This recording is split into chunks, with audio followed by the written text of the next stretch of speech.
Welcome back to Krupa Sanjay vlogs. So Sankranti ಹಬ್ಬ ಬಂತಲ್ಲ, so ಒಂದು ಚಿಕ್ಕ ವ್ಲಾಗ್ ಮಾಡ್ಕೊಳ್ಳೋಣ ಅಂತ. ಪ್ರಿಪ್ರೇಷನ್ ಎಲ್ಲ ಹೇಗಾಗುತ್ತೆ, ಸೆಲೆಬ್ರೇಷನ್ ಹೇಗಾಗುತ್ತೆ ಅಂತ ಇದೊಂದು ಪುಟ್ಟ ವ್ಲಾಗ್. ನೀವು ಕೂಡ ಮನೆಯಲ್ಲಿ ತುಂಬ ಚೆನ್ನಾಗಿ ಆಚರಿಸ್ತೀರಾ ಅಂತ ಭಾವಿಸ್ತೀನಿ. ಆ್ಯಂಡ್ ಎಲ್ಲರಿಗೂ ಮಕರ ಸಂಕ್ರಾಂತಿಯ ಶುಭಾಶಯಗಳು. ಸೊ ನಾನಿವತ್ತು ಅಂದರೆ ಈ ವರ್ಷ ಯುನೀಕ್ ಆಗಿ ಮಾಡೋಣ ಅಂತ ಪ್ಲ್ಯಾನ್ ಮಾಡ್ಕೊಂಡಿದ್ದೆ. ಸೊ ಹಾಗಾಗಿ ಎಳ್ಳು ಹಾಕೋ ಪ್ಯಾಕೆಟ್ನ ಸ್ವಲ್ಪ ಡಿಫ್ರೆಂಟಾಗಿ ಮಾಡೋಣ ಅಂತ ಮಾಡ್ತಾ ಇದ್ದೀನಿ. ಯೂಶ್ವಲ್ ಆಗಿ ನಾವು ಆ ಸೀಲ್ಡ್ ಪ್ಯಾಕೆಟಲ್ಲಿ ಮಾಡ್ತೀವಲ್ವ, ಹಾಗೆ ನಾನು ಕೂಡ ಹಾಕ್ತಾ ಇದ್ದಿದ್ದು. ಸೊ ಈ ಸತಿ ಏನೋ ಒಂದು ಕ್ರಿಯೇಟಿವಿಟಿಯಾಗಿ ಮಾಡೋಣ ಅಂತ ಇದೊಂದು ಟೆಕ್ನಿಕ್. ಸೊ ಔಟ್ಪುಟ್ ಈ ಥರ ಬರುತ್ತೆ.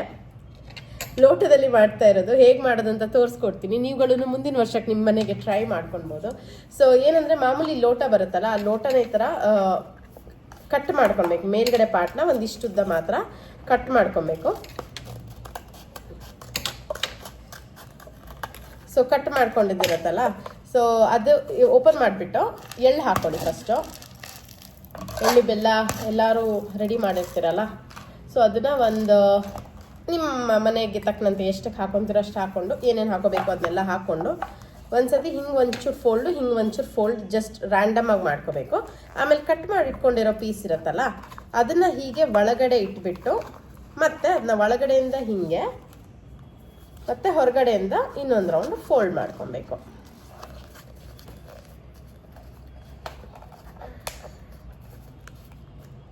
ಇಷ್ಟೇ. ಸೊ ಈ ಥರ ಬಾಸ್ಕೆಟ್ ಥರ ಆಗುತ್ತೆ. ಸೊ ಅದನ್ನು ಸೈಡಿಂದ ಒಂದು ಪಿನ್ನು, ಈ ಕಡೆ ಸೈಡ್ಗೆ ಇನ್ನೊಂದು ಪಿನ್ನು ಥರ. ಎಷ್ಟು ಕ್ಯೂಟಾಗಿ ಆಗಿದೆ ಅಲ್ಲ, ಬಾಸ್ಕೆಟ್ ಥರ. ಸೊ ಏನೋ ನಾರ್ಮಲಾಗಿ ಕೊಡೋದಕ್ಕಿಂತ ಏನೋ ಒಂದು ಇನೋವೇಟಿವ್, ನಮ್ಮ ಕಡೆಯಿಂದ ಏನೋ ಒಂದು ಪ್ರಯತ್ನ ಮಾಡಿದ್ದೀವಿ ಅಂತ. ಸೊ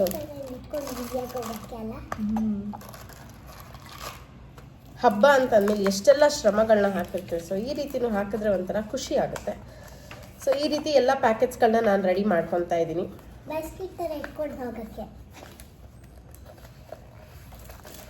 ಹಬ್ಬದ ದಿನ ಅಂತೂ ಏನು ಕೇಳಂಗೆ ಇಲ್ಲ. ಸ್ಪೆಷಲ್ ಯಾರ ಮನೆಯಲ್ಲಿ ಏನು ಅಡುಗೆ ಅಂತ, ಆಬ್ವಿಯಸ್ಲಿ ಎಲ್ಲರ ಮನೆಯಲ್ಲೂ ಪೊಂಗಲ್ ಆಗಿರುತ್ತೆ.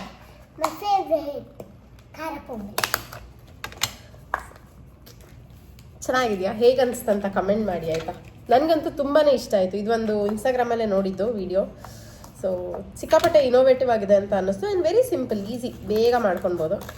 ಚೆನ್ನಾಗೂ ಕೂಡ ಇದೆ, ಕ್ಯೂಟ್ ಆಗಿದೆ. ಏನೋ ಒಂದು ನಾರ್ಮಲಾಗಿ ಕೊಡೋದಕ್ಕಿಂತ ಏನೋ ಒಂದು ಡಿಫ್ರೆಂಟ್ ಆಗಿದೆ ಅಂತ. ನಾರ್ಮಲಾಗಿ ಕೊಟ್ಟರೆ ಬ್ಯಾಗಲ್ಲೆಲ್ಲ ಇಟ್ಕೊಂಡು ಇದರಲ್ಲಿ ಸುಮ್ಮನೆ ಇಟ್ಕೊಂಡು ಹೋಗೋದು ಅಲ್ಲ. Yes, have a good day.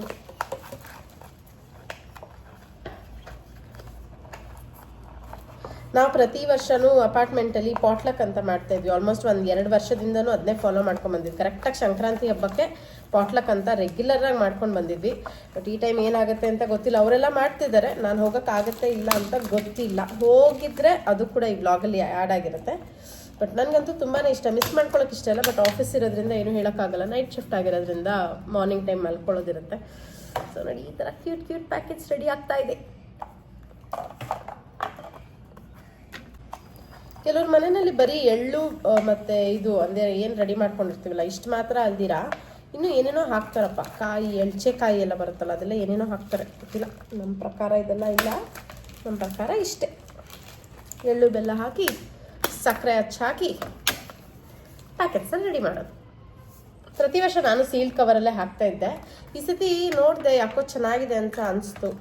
ವರ್ಷದ ಮೊದಲನೇ ಹಬ್ಬ ಅಲ್ಲ, ಡಿಫ್ರೆಂಟ್ ಆಗುತ್ತೆ. ಎಕ್ಸಾಕ್ಟ್ಲಿ.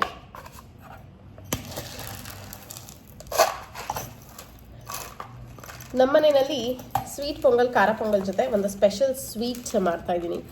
ಸೊ ಅದೇನಪ್ಪ ಅಂತ ಹೇಳಿದ್ರೆ ಕೇಸರಿ ಬಾತ್. ಸೊ ನಿಮ್ಮ ಮನೆಯಲ್ಲಿ ಏನು ಮಾಡ್ತಾಯಿದ್ದೀರಾ ಅಂತ ಹೇಳಿ. ಸ್ಪೆಷಲ್ ಸ್ವೀಟ್, ಖಾರ ಪೊಂಗಲ್, ಸ್ವೀಟ್ ಪೊಂಗಲ್ ಬಿಟ್ಟು ಬೇರೆ ಏನಾದರೂ ಸ್ವೀಟ್ ಮಾಡಿದರೆ ಏನು ಸ್ವೀಟ್ ಮಾಡಿದ್ರಿ ಅಂತ ಕಮೆಂಟ್ ಮುಖಾಂತರ ತಿಳಿಸಿ.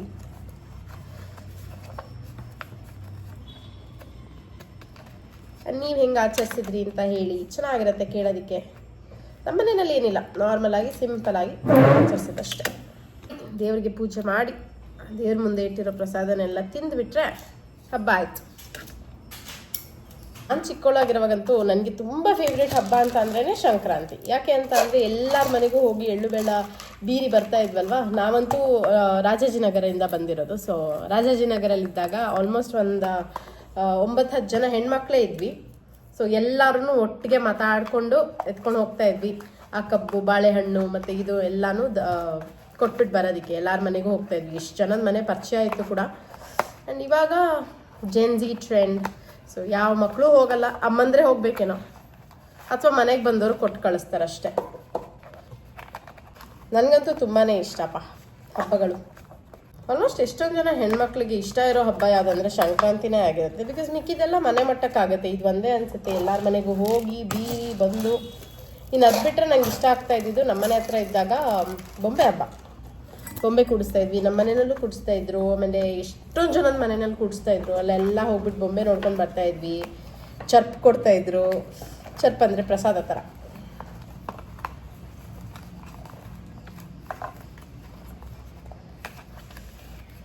ಆ್ಯಂಡ್ ನನಗೆ ಸಂಕ್ರಾಂತಿ ಅಂದ ತಕ್ಷಣ ಫಸ್ಟ್ ಜ್ಞಾಪಕಕ್ಕೆ ಬರೋದು ನಮ್ಮ ಮನೆಯಲ್ಲಿ ಆಚರಿಸ್ತಾ ಇದ್ದಿದ್ದಕ್ಕಿಂತ ನಮ್ಮ ಮೇಲ್ಗಡೆ ಮನೆ ಆಂಟಿ, ಅವರು ಪ್ರೀತಿ ಆಂಟಿ.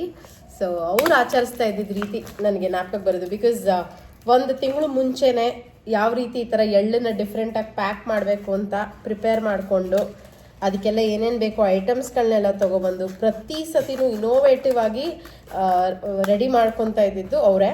ಸೊ ಹಾಗಾಗಿ ನನಗೆ ಅವ್ರದ್ದೇ ಜಾಸ್ತಿ ಜ್ಞಾಪಕ. ನಮ್ಮ ಮನೆಗಳಲ್ಲಿ ಮಾಮೂಲಿ ಹೇಳ್ದಂಗೆ ಪ್ಯಾಕೆಟ್ ಅಷ್ಟೇ, ಬೇರೆ ಏನಿಲ್ಲ. ಅಥವಾ ನಮಗೇನು ಮಾಡಬೇಕಂತನೂ ಇರಲಿಲ್ಲ. ಇನ್ಫ್ಯಾಕ್ಟ್ ನಾವು ಕೂಡ ಏನು ಇಂಟ್ರೆಸ್ಟ್ ಅಷ್ಟು ತೋರಿಸ್ತಿರ್ಲಿಲ್ವೇನೋ. ನನಗೆ ಅವ್ರದ್ದೇ ತುಂಬ ಇಷ್ಟ ಆಗೋದಂತ ಅಂದರೆ ಎಷ್ಟು ಚೆನ್ನಾಗಿ ಪ್ರತಿಯೊಂದು ಸತಿನೂ 1 ವರ್ಷಕ್ಕೂ ರಿಪೀಟೆಡ್ ಇಲ್ಲ ಅನ್ಕೊತೀನಿ. ಆ್ಯಂಡ್ ನಾವುಗಳಿದ್ದವ್ರು ಎಲ್ಲರೂ ಅವ್ರ ಮನೆಗೆ ಹೋಗ್ತಾ ಇದ್ವಿ. ಸೊ ನಾವು ಕೂಡ ಅವ್ರಿಗೆ ಹೆಲ್ಪ್ ಮಾಡ್ತಾ ಇದ್ವಿ. ಆ್ಯಂಡ್ ಚೆನ್ನಾಗಿತ್ತು. ಅದೊಂಥರ ಏಜ್. ಇವಾಗ ಯಾರಿಗೂ ಆ ಏಜ್ ಮತ್ತೆ ಅಂದರೆ ಆ ಟೈಮ್ ನಾವು ಎಂಜಾಯ್ ಮಾಡಿದ ಟೈಮ್ ಮತ್ತೆ ಯಾರಿಗೂ ಸಿಗೋಕ್ಕೆ ಚಾನ್ಸೇ ಇಲ್ಲ. So 90s kids are always the best.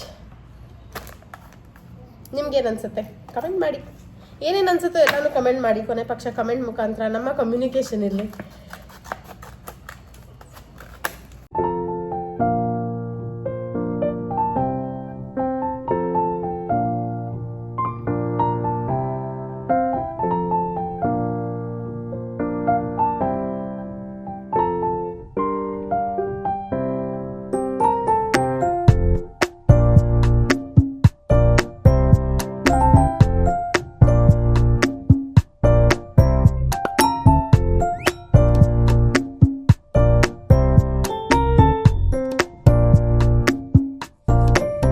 ಇದು ಹಬ್ಬದ ದಿನ ಆಗಿತ್ತು. ಸೊ ಹಬ್ಬದ ದಿನ ಫಸ್ಟು ಬೆಳಗ್ಗೆ ಬೇಗ ಎದ್ದು ಎಣ್ಣೆ ನೀರು ಹಾಕೊಳ್ಳೋಣ ಅಂತ ಹೇಳಿ ಮಕ್ಕಳು ಇಬ್ಬರೂ ಒಬ್ರಿಗೊಬ್ರು ಎಣ್ಣೆ ಹಚ್ಕೊಂಡು ರೆಡಿ ಆಗ್ತಾಯಿದ್ರು. ಸೊ ನಾವು ಕೂಡ ಚಿಕ್ಕ ವಯಸ್ಸಿನಲ್ಲಿ ಹೀಗೆ ಅಲ್ಲ, ಹರಳೆಣ್ಣೆನ ಚೆನ್ನಾಗಿ ಕಾಯಿಸ್ಬಿಟ್ಟು ಬಾಡಿ ಮಸಾಜ್ ಥರ ಎಲ್ಲ ಮಾಡಿಸ್ಕೊಂಡು ತಲೆಗೆ ಚೆನ್ನಾಗಿ ಮೆತ್ಕೊಂಡು ಆಮೇಲೆ ಬಿಸಿ ಬಿಸಿ ನೀರಲ್ಲಿ ಶೀಗೆಕಾಯಿ ಚಿಗರೆ ಪುಡಿ ಹಾಕ್ಕೊಂಡು ತಲೆ ಸ್ನಾನ ಮಾಡ್ಕೊತಾ ಇದ್ದಿದ್ದು. ಹಬ್ಬದ ಶುರು ಅಂದ್ರೇ ಹೀಗೆಲ್ಲ. ಸೊ ಅಭ್ಯಂಜನ ಅಂತ ಕರಿತೀವಿ ಇದನ್ನ ನಮ್ಮ ಕಡೆ. ಸೊ ಹಾಗೆ ನನ್ನ ಮಗ ಅವಳಿಗೆ ಹಚ್ತೀನಿ ಅಂತ ಅಂದ್ಬಿಟ್ಟು ಹಚ್ಕೊಂಡು ಕೂತ್ಕೊಂಡಿದ್ರು ಬಾಲ್ಕನಿನಲ್ಲಿ. ಸೊ ಅವನದೆಲ್ಲ ಹಚ್ಚಿದ್ದೆಲ್ಲ ಆಗಿತ್ತು. ಸೊ ಇವಾಗ ಅವನು ಅವಳಿಗೆ ಅಭ್ಯಂಜನ ಮಾಡಿಸ್ಬೇಕು ಅಂತ ಹೇಳಿ ಎಣ್ಣೆನ ಚೆನ್ನಾಗಿ ಹಚ್ಕೊಂಡು ಕೂತ್ಕೊಂಡಿದ್ದ. ಅದಾದಮೇಲೆ ನೆಕ್ಸ್ಟ್ ಅಡುಗೆಯ ಸಮಯ. ಸೊ ನಾನು ಒಂದೊಂದಾಗೆ ಅಡುಗೆಗಳನ್ನ ರೆಡಿ ಮಾಡ್ಕೊತಾ ಇದ್ದೆ. ಆಬ್ವಿಯಸ್ಲಿ ಹೇಳ್ದಂಗೆ ಪೊಂಗಲ್ ಎಲ್ಲರ ಮನೆಯಲ್ಲೂ. ಸೊ ನಾನಿವತ್ತು ಸ್ವೀಟ್ ಪೊಂಗಲ್, ಖಾರ ಪೊಂಗಲ್ ಮಾಡ್ತಾಯಿದ್ದೆ. ಆಮೇಲೆ ವಡೆಗೆ ರೆಡಿ ಮಾಡ್ಕೊಂಡಿದ್ದೆ. ಆಂಬೊಡೆ, ವಡೆ ಅಂತ ಕರಿಯಲ್ಲ, ಸೊ ಆಂಬೊಡೆ, ಮಸಾಲೆ ವಡೆ. ಅದಾದಮೇಲೆ ಅನ್ನ ಮತ್ತು ಇದು ಪೊಂಗಲ್ಗೆ ಫಸ್ಟೇ ಬೇಯಿಸಿಟ್ಕೊಂಡ್ಬಿಟ್ಟಿದ್ದೆ. ಅದಾದಮೇಲೆ ನೆಕ್ಸ್ಟ್ ಸ್ವೀಟ್ ಪೊಂಗಲ್ ಫಸ್ಟ್ ಮಾಡ್ಕೊಂಡ್ಬಿಟ್ಟೆ. ಬಿಕಾಸ್ ದೇವರಿಗೆ ನೈವೇದ್ಯ ಇಡೋದಕ್ಕೆ ಬೇಕಾಗತ್ತೆ ಅಂತ ಅಂದ್ಬಿಟ್ಟು ಸ್ವೀಟ್ ಪೊಂಗಲ್ ಫಸ್ಟ್ ರೆಡಿ ಮಾಡಿಕೊಂಡೆ. ಆಮೇಲೆ ಖಾರ ಲಾಸ್ಟಲ್ಲಿ ಮಾಡೋಣ ಅಂತ ಹೇಳಿಬಿಟ್ಟು ಮೇಯ್ನಾಗಿ ಐಟಮ್ಸ್ಗಳನ್ನ ರೆಡಿ ಮಾಡ್ಕೊಂಡು ನಾನು ಕೂಡ ಸ್ನಾನ ಮಾಡ್ಕೊಂಡು ರೆಡಿಯಾಗಿ ಬಂದೆ. ಎಲ್ಲರಿಗೂ ಮಕರ ಸಂಕ್ರಾಂತಿಯ ಶುಭಾಶಯಗಳು. ಇವಾಗ ಜಸ್ಟು ಎಲ್ಲ ಪ್ರಿಪ್ರೇಷನ್ನು ರೆಡಿ ಮಾಡಿ ಪೂಜೆ ಮಾಡೋಣ ಅಂತ ರೆಡಿಯಾಗಿದ್ದೀನಿ. ಸೊ ಇವಾಗ ಬನ್ನಿ ಪೂಜೆ ಮಾಡೋಣ. ಸೊ ರೆಡಿ ಆಗಿ ಎಲ್ಲ ಬಂದು ದೇವರಿಗೆ ಅಣಿ ಮಾಡಿ ದೀಪ ಹಚ್ಚಿ ಅಲ್ಲಿಂದ ಪೂಜೆ ಪ್ರಾರಂಭ. ಸೊ ಮಗಳು ಪೂಜೆ ಮಾಡ್ತಾಳೆ, ಮಗ ಗಂಟೆ ಇಟ್ಕೊಂಡು ಕೂತ್ಕೊಂಡಿದ್ದ ನಾನು ಪೂಜೆ ಮಾಡಬೇಕು ಅಂತ. ಸೊ ಇದು ನಮ್ಮ ಮನೆಯ ಆಚರಣೆ. ಹೀಗೆ ಸಿಂಪಲ್ಲಾಗಿ ನಾವು ಸಂಕ್ರಾಂತಿನ ಆಚರಿಸಿದ್ವಿ.